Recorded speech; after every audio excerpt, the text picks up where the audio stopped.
प्यासा कौवा। एक गर्म दोपहर का वक्त था।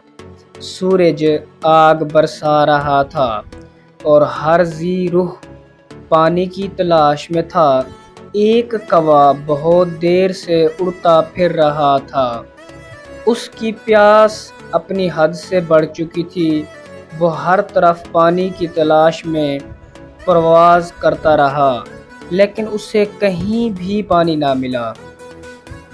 काफ़ी देर बाद वो एक बाग में उतरा, जहाँ एक मिट्टी का घड़ा पड़ा था। कौवा खुश हो गया। उसे उम्मीद बंधी कि अब पानी मिल जाएगा, लेकिन जब उसने झांक कर घड़े में देखा तो पानी बहुत नीचे था।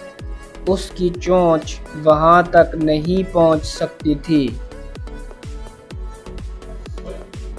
कुछ देर के लिए कौवा मायूस हो गया, लेकिन फिर उसने हार मानने की बजाय सोचना शुरू किया।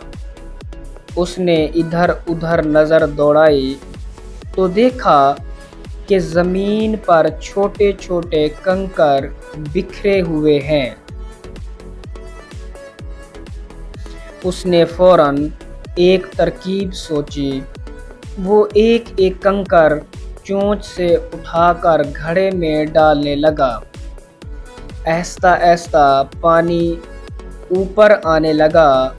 कौवा मुसलसल कंकर डालता रहा, यहाँ तक कि पानी इतना ऊपर आ गया कि वो आसानी से पानी पी सकता था। कौवा खुशी खुशी पानी पीकर ताज़ा दम हो गया और फिर उड़कर चला गया। इखलाकी सबक। मुश्किल वक्त में होशियारी और मेहनत से हर मुश्किल का हल निकाला जा सकता है। गाइस, वीडियो देखने के लिए बहुत शुक्रिया। अगर आपको मेरी वीडियो अच्छी लगी हो तो मेरी वीडियो को लाइक और मेरे चैनल को सब्सक्राइब ज़रूर कर दीजिएगा। बहुत शुक्रिया।